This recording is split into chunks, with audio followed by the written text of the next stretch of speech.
What's going on, guys? It's Zach here, bringing you guys a fantasy football video. This one, I'm going over every single Week 8 matchup that's going to go over this weekend, outside of the Thursday night football game we just had between the Bills and the Buccaneers. That game ended up being pretty fun. We got actually some really high-end fantasy performances if you had Josh Allen, Stephon Diggs, or not so much Stephon Diggs, but Josh Allen, Gabe Davis, Chris Godwin, Dalton Kincaid, Mike Evans, even Rashad White. All of them had really solid games. It was a pretty good game. We ended up having a sort of fun finish as well. So it was a good start to the week, and hopefully we can get you guys all set with your starts and sits going into week 8. So whatever happened on Thursday, whatever your record is, we can still do a lot of things to make sure your team gets better and better and hopefully takes out as many wins as possible before you get into the playoffs. So it's a lot of fun here. I really love making all these videos. It's a lot of fun for me to sort of dive into each matchup and sort of just get a gauge for how I expect the game to go, sort of get a feel in terms of how I expect all these players to perform. It really helps me personally set my lineups, and then hopefully it's helping you guys set yours. So as always, if you guys have any specific start sit questions, feel free to let me know in the comments. I love interacting with you guys there and helping you guys get as set as possible going into the week. And then as well, just any other questions, even if they're not start sit related, just feel free to let me know in the comments. I love interacting with you guys there. So yeah, I'll be going over every single game here. I'll go over every single player that's fantasy relevant, tell you whether or not I would start them or sit them, sort of what I expect them to do this week, and then hopefully help you guys have all the information you need heading into week 8. And then obviously after this as well, Sunday morning, 1 hour before the morning games kick off, I'll be doing my morning live stream. I'll go over the last minute injury updates, last minute start sit the questions you guys might have, and make sure that you guys are as up to date and as set as possible heading into week 8. So all you got to do to make sure you get access to that, subscribe to the channel. That way you'll get a notification when I go live, and you can just hop right in there and join us. So thank you guys so much for watching these videos, and yeah, with that, let's just get into the first game.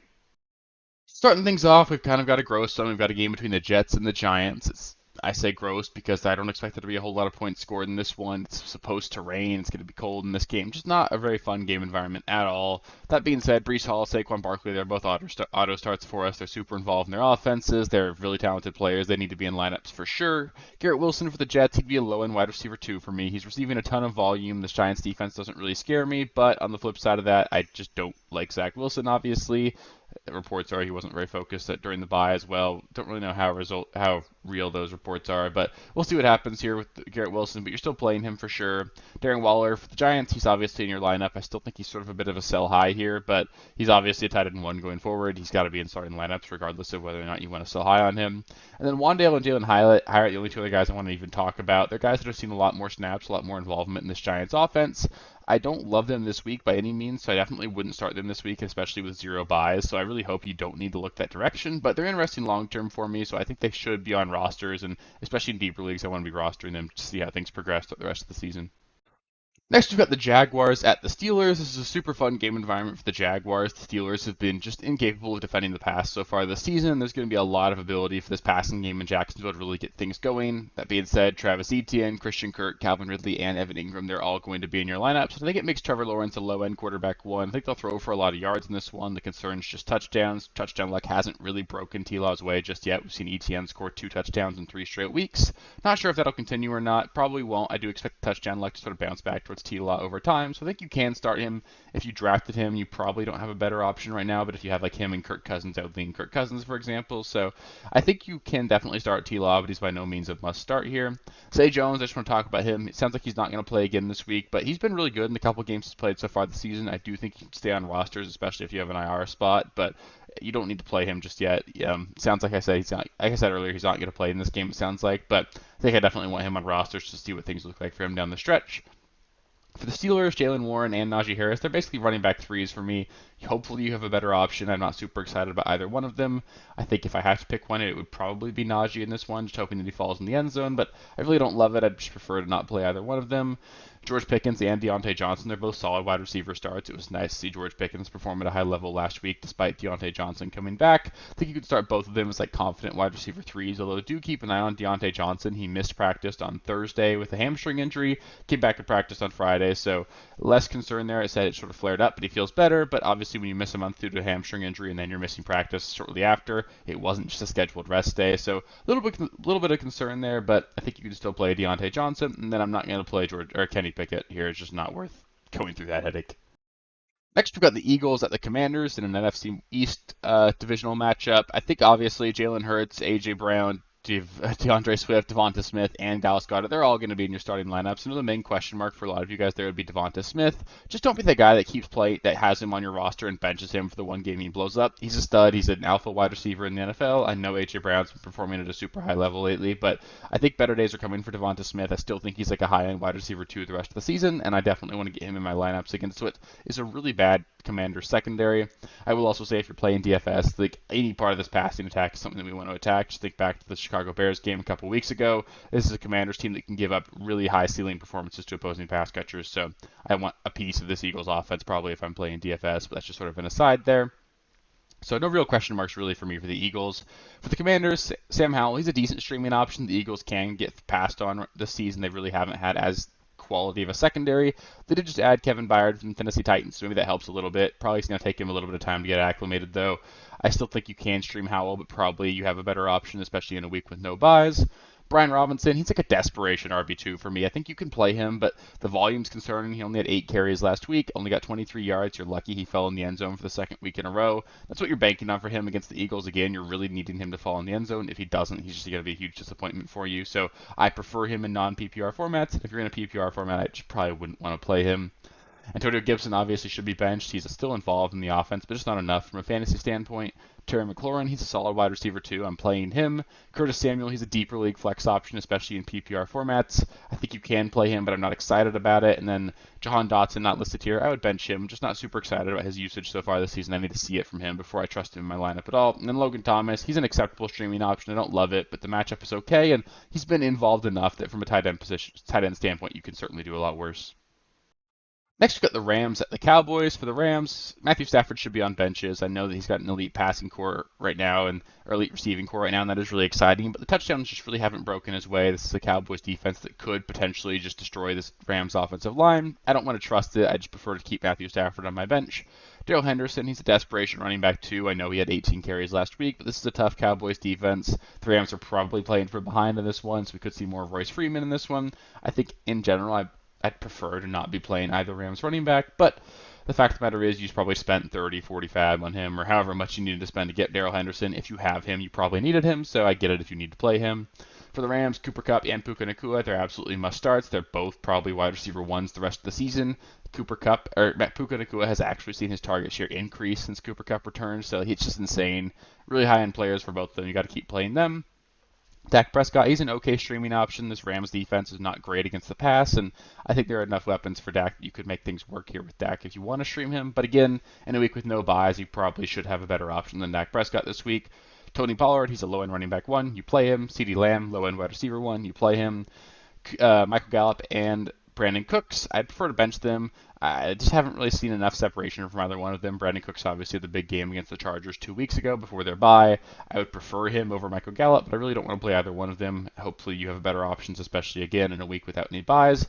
And then Jake Ferguson, I think he's a really solid streaming option this week. The Rams do give it up to tight ends this season, and Jake Ferguson's actually been really involved with this offense. I think you could definitely play Jake Ferguson as a streaming tight end this week. Next, we've got the Vikings at the Packers. For the Vikings, I think Kirk Cousins is a solid quarterback 1. He's been a top 10 quarterback in 5 of 7 weeks so far. He just showed last week that he can perform at a high level without Justin Jefferson. This Packers defense doesn't scare me at all. I'm playing Kirk Cousins if I have him, unless for whatever reason you've got another stud option. Alexander Mattison, he's a low-end running back 2 for me. We did see some concerning usage last week. We actually saw Cam Akers out-touch him last week, although Alexander Mattison did play more of the snaps this last week. But Akers does need to be rostered. There's a chance that we see sort of a changing of the guard there.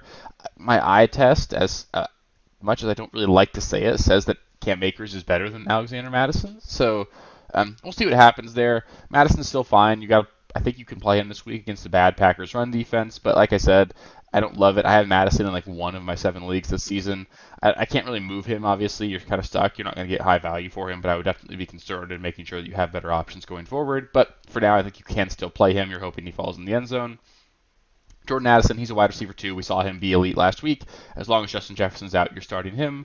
KJ Osborne, he's a wide receiver 3. He's been on the field a ton. He's a talented enough player. You can play him. Hawkinson, he's a must-start. Obviously, he's probably the tight end 2 or 3 the rest of the season. I do want to note that he got banged up a little bit. He got rolled up on his back foot last week. Just keep an eye on that. It sounds like he's going to play. I'm not really worried about it, but if for whatever reason he's a late minute scratch, just make sure you don't forget about it after today.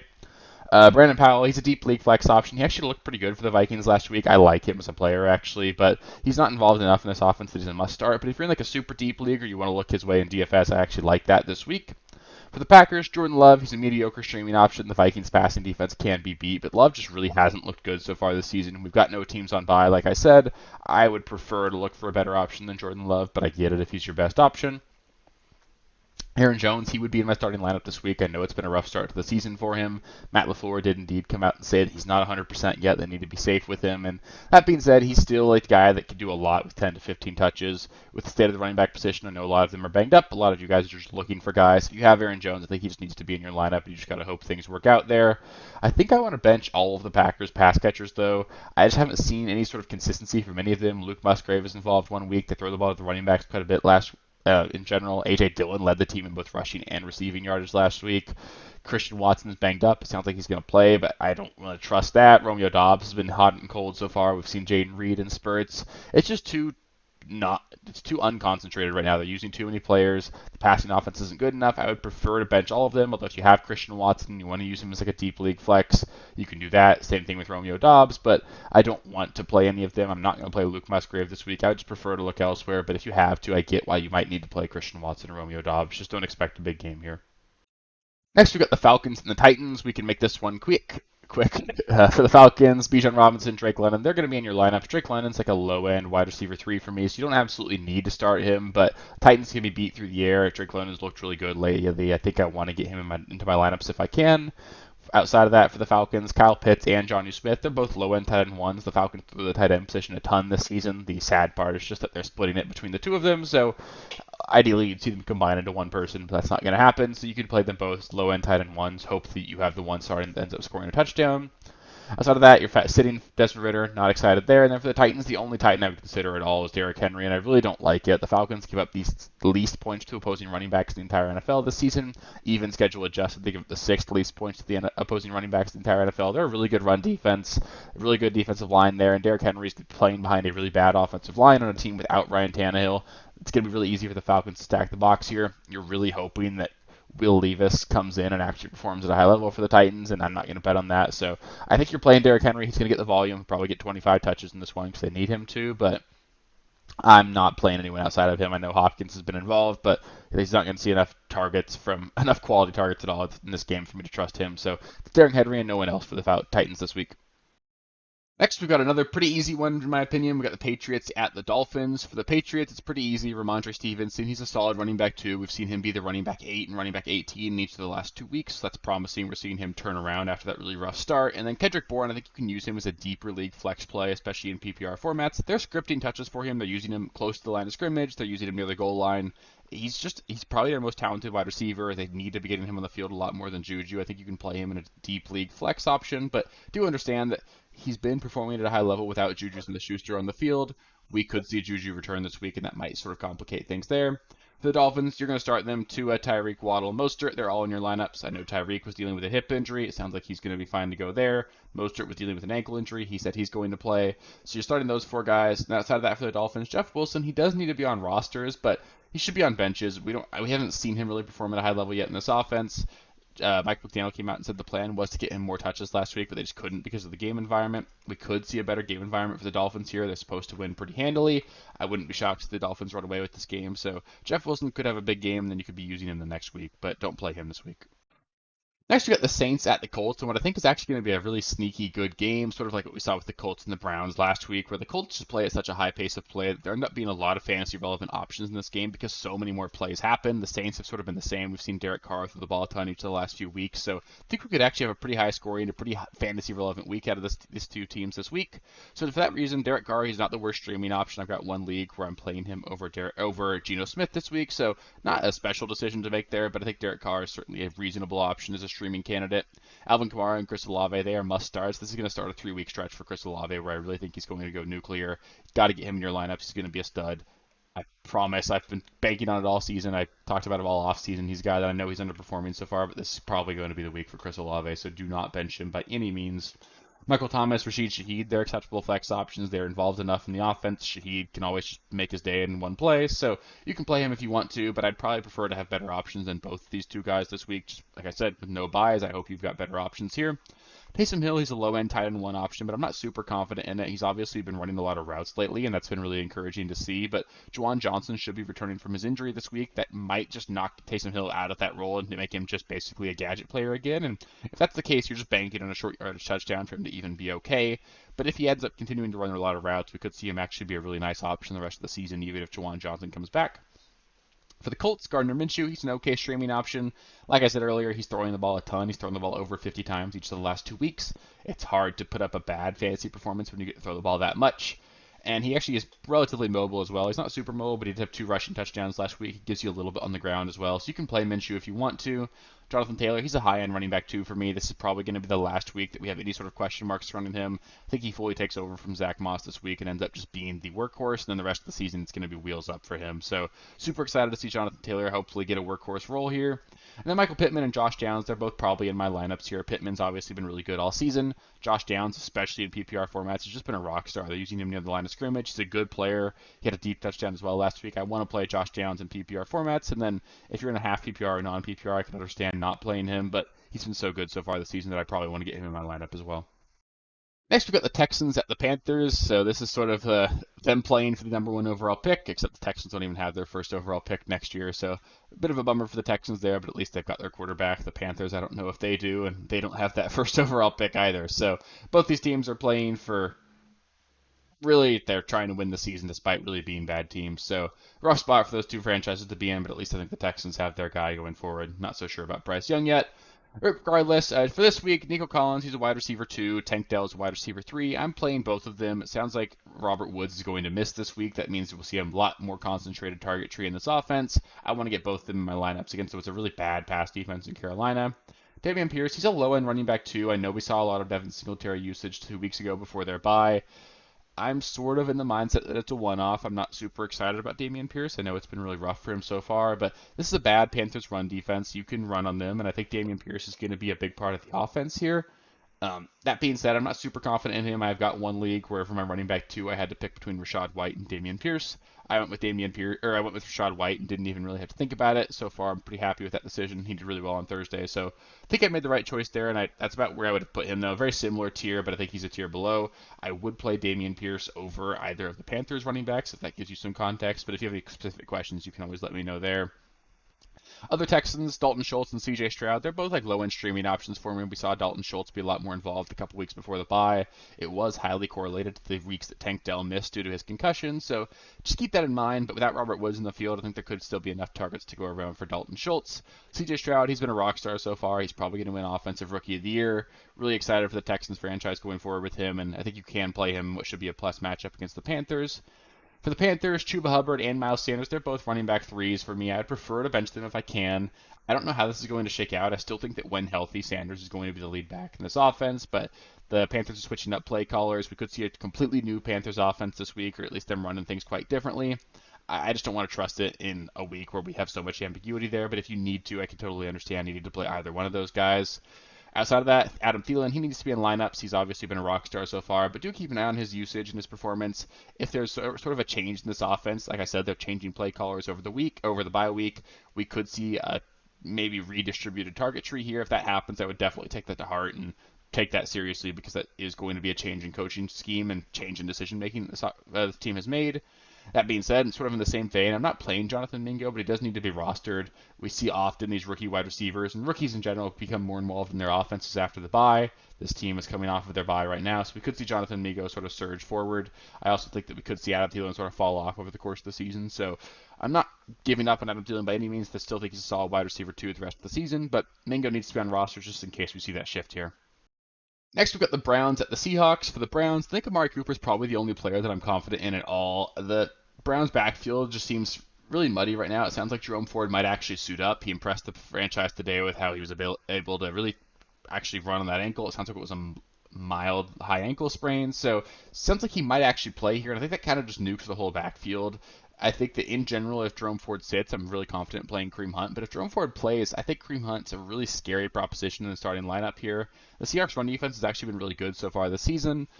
Kareem Hunt is not special by any means. He's not what he used to be, and I still think we'll see some Pierre Strong in this situation. So I just don't want to play either Browns running back unless Jerome Ford sits. In that case, I would definitely play Kareem Hunt because the volume would be so secure there. For the Seahawks, DK Metcalf, he's a solid wide receiver too. You're playing him. If Lockett plays, I think he's a flex option, and JSN would be on your bench. Tyler Lockett's missed most of the practice this week. I believe he was limited on Friday. I'm recording this Friday evening, so we'll see what happens there. But I think I'd prefer to stay away from Tyler Lockett this week. The Browns' defense is fantastic. I don't trust that at all. I would sit Geno Smith. Like I said, the Browns' defense is fantastic. Geno hasn't looked good right now, and just don't want to play him. If Ken Walker plays, Ken Walker again, he's been inactive, or not inactive, but he hasn't practiced through Thursday. Sounds like he did practice on Friday. He should play on Sunday. But so if he plays, you're playing him. But if for whatever reason he ends up missing the game on Sunday, Zach Charbonnet becomes a must-start because his targets and touches would be so guaranteed you'd have to play him. Next, we got the Bengals at the 49ers. For the Bengals, I think it's pretty easy. I'm going to play all the regulars. I trust Burrow, Mixon, Chase, and Higgins in this one. I think we're going to see a pretty quality performance here. We saw last week that this 49ers defense can be taken advantage of. Kirk Cousins played really well against them, and I think Joe Burrow and the Bengals should be as healthy as they've been all season. So I'm playing those guys. CMC for the Niners, he's a must-start every single week. Ayuk and Kittle are going to be in your lineups, and it sounds like Debo's going to be inactive. I wouldn't get cute with Juwan Jennings or anything here. I think you're just playing CMC, Ayuk, and Kittle, and you're just leaving it out there. Brock Purdy's likely to sit in this game. He's officially listed as questionable, but he's in concussion protocol. If he misses, that would make Sam Darnold the starter, and I just really don't think that matters. I don't think that's going to be a huge difference for this team. I'd be confident in the players just as much with Sam Darnold or Brock Purdy under center, so don't worry too much about that if you have a Niner. Next, we've got the Chiefs at the Broncos. For the Chiefs, I think Mahomes, Kelsey, and Isaiah Pacheco, they're all must-starts for me. The Broncos' run defense is atrocious. This could be a really good game for Pacheco. And then Mahomes and Kelsey, we know what they can do. You're definitely starting those guys. Rashee Rice, I think he's a solid wide receiver 3 option. We're sort of seeing his snap count rise over the last couple weeks. That's sort of been in line with Kadarius Toney being less and less involved in the offense, and that's really promising. We want to see Rashee Rice get all those snaps. He's a really talented player. I think he's going to end up being the number 1 wide receiver in this offense, obviously behind Kelsey. I would say every other Kansas City Chief, though, obviously with Mahomes, any given week you could have a receiver catch a big touchdown. We saw MVS of a big game last week, but I just don't want to bank on that. Obviously, you're needing Mahomes to throw for 400 yards and 3 touchdowns for any other of these ancillary pieces to pay off, and that's a pretty high bar here, so I'm not going to play any of those guys. For the Broncos, Russ, he's an okay streaming option, but I think you can do better this week. Like I said earlier, there's no buys. There's going to be a lot of options available for you to stream. The Chiefs have a really good defense, and we saw Russ struggle against them 2 weeks ago, so I'd prefer to look elsewhere if I can. Courtland Sutton, he's like a wide receiver 3 option as well for me. I actually prefer him to Rashee Rice. I think the Broncos will be trailing in this one. The Chiefs might lean on their run game a little bit. The Broncos should have to air it out a little bit more than they want to. So Sutton's a good option. I know he's been really unsustainable so far. He's got 5 touchdowns on the season. He's on pace for like 11 touchdowns or 12 touchdowns and like less than 800 receiving yards. So obviously the shoe's going to drop there at some point here. So like I said earlier, I think he was a trade. I mentioned him as a sell high candidate. I would still be trying to do that. But if you have him, I think you can stay in the Flames and play him and just hope for another touchdown this week. I would sit Jerry Jeudy. I wouldn't drop him by any means, and I'm just not confident in him at all. I don't trust his involvement in the offense, and you're really just hoping he gets traded in the next week and gets on to a better team like the Chiefs, who are actually the betting favorite right now for where he would be if he gets traded.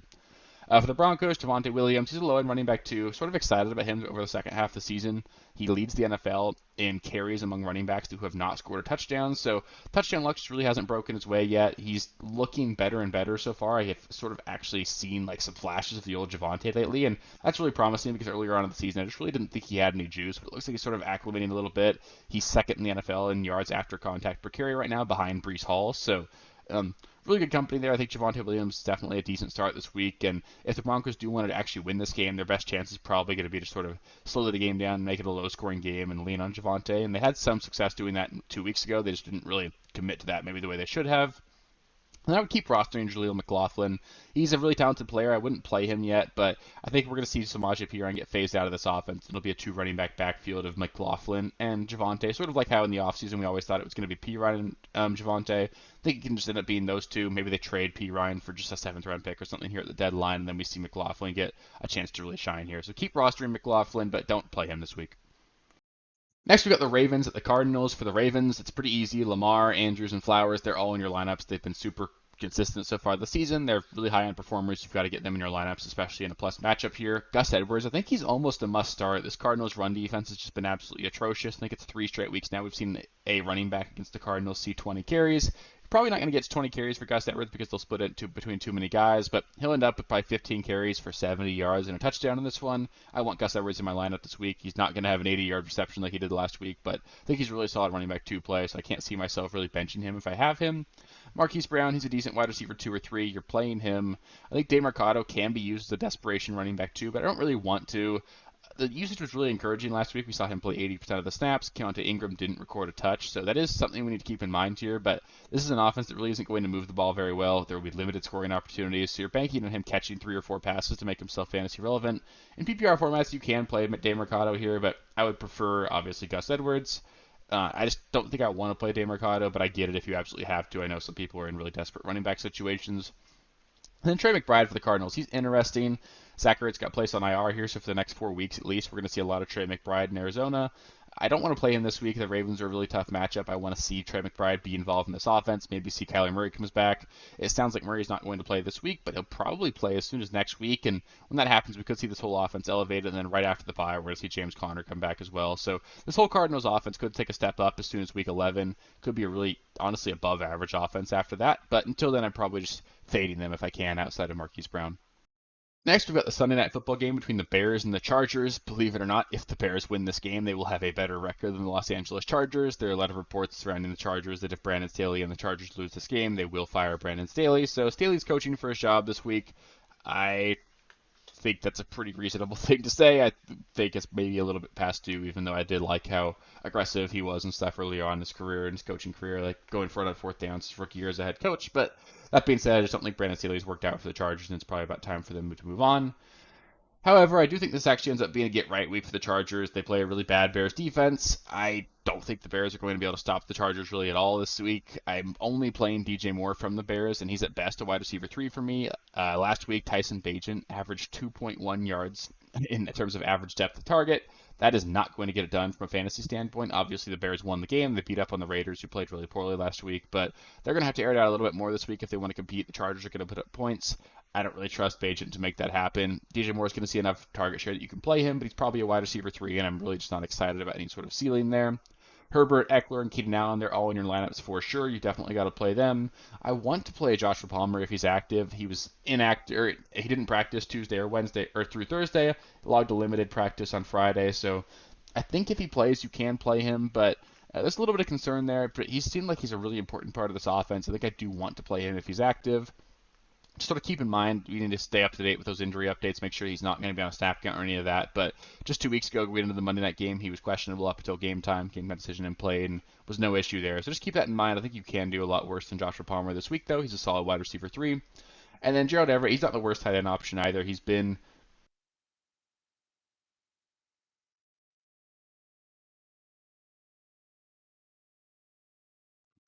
bad there. Gerald Everett, he's not the worst option either. He's been involved. He's scored touchdowns in 2 straight weeks. I think he's a talented player as well. And this Chargers team is going to need pass catchers, especially if Joshua Palmer is inactive. So if Palmer's inactive, I would definitely play Gerald Everett as like a decent streaming option. Then if Palmer's active, I think you can play Everett, but I'm not super excited about it. And then last but not least, we've got the Raiders at the Lions on Monday Night Football. For the Raiders, it's pretty easy every single week. Josh Jacobs, Devontae Adams, and Jacoby Myers, they're all in your lineups. Jacoby Myers is apparently the best option of the 3 so far. We'll see how that shakes out over the course of the season. I'm still hopeful for Josh Jacobs and Devontae Adams to bounce back. The volume's there for both those guys. I think it will get better for them. And we should see Jimmy Garoppolo suit up in this one, so this whole offense should elevate. Michael Mayer, he's an okay streaming option, but I really don't want to. This Lions defense is not as bad as they were last week. Mayer is coming off of a bit of a dud last week, although he did still play 71% of the snaps for the tight ends. He's involved, but I just don't want to trust him. I think you got to wait and see more involvement out of Michael Mayer if you want to trust him going forward. For the Lions, Jahmyr Gibbs, he needs to be in lineups. He's going to be a 70-80% of snap guy with David Montgomery out again against a really bad Raiders run defense. So I'm playing Jahmyr Gibbs. We saw what Deonta Foreman did to the Raiders last week. I think Gibbs can do a lot more than what Deonta Foreman did. I'm not saying he's going to score 3 touchdowns, but I think we agree that Gibbs is a much better player than Deonta Foreman. Outside of that, for the Lions, Jared Goff, he's a great play this week. I can't imagine sitting him. They're at home against the bad defense, coming off of a brutal loss. You are playing Jared Goff. Start Amon-Ra, start Sam Laporta. They need to be in lineups as well. Jameson Williams did see 6 targets last week, so keep an eye on that. We saw Marvin Jones effectively retire from the NFL this last week, so there should be a little bit more involvement for Jameson Williams. I'm not playing him this week, but I want to keep an eye on that. And I think Josh Reynolds is a decent streaming option as a flex option for you guys at the wide receiver position. He's been involved with this team. It's a good matchup. I think you can play him, although I don't think you need to by any means, but he's a solid start option. And then Craig Reynolds, I'll mention him as well. If you're really desperate at the running back position, you could do that. I think I do have one team where I have Joshua Palmer. I'm going to have Joshua Palmer in my flex. I'm currently planning on having Joshua Palmer in my flex up till Sunday night. And if Joshua Palmer ends up getting declared out, I'd probably pivot to Craig Reynolds for that Monday night game. So that's sort of where I view him. I don't think he's a must start by any means, but he's got a good shot to score in this one. He'll be a little bit more involved than he was last week. He should be a little bit healthier. And I think you could play Craig Reynolds, but you need a score for him to pay off there. So other than that, not playing anyone else in this lineup. So that'll do it for the Week 8 start-sit video. I've gone through every single game that's going to happen in Week 8 and sort of gone over what I expect from each player, whether or not they should be in your fantasy football lineups. As always, if you guys have any specific start-sit questions or any players that I didn't cover for whatever reason, let me know in the comments. I'm happy to give you guys my opinion and help you guys get your lineup set and hopefully get you guys some wins in Week 8. So we're kicking off the second half of the fantasy football regular season. Hopefully you guys are making that playoff push, and if you're not, I think you guys can still rattle off some wins and squeak your way in there. I've got plenty of teams that have started 1-6, 2-5 over the years that have made the playoffs and made a lot of noise. So hopefully you guys can do that as well. Let's just keep getting those wins and make sure we get into the playoffs and have a lot of fun here. So Sunday morning, 1 hour before kickoff, I'll be going over the last-minute injury updates, last-second start-sit questions you guys might have. So hop into the live stream there. Can help you guys get your lineup set. I'll answer questions live and get you guys all set for the wins this week. So if you guys want access to that, make sure you subscribe to the channel. You get a notification when I go live, and that'll help you guys get access to the waiver videos, the trade videos, the start-sit videos, and the live streams as well, just so you're up to date and help me help you win your fantasy championships this season. So thank you guys so much for taking the time to watch the video. If you got anything out of it, which I hope you did because you made it this far, just give it a thumbs up as well. It helps with the algorithm, helps me know that I'm doing a good job. So thank you guys so much for watching, and I'll catch you next time. Thank you guys for watching. If you haven't already, please be sure to subscribe to the channel, like the video, check out these other videos here if you haven't. If you want more content, please feel free to follow me on Twitter at RealSteelFFB. I'll be more active on there as the season goes on. Thanks. Catch you later.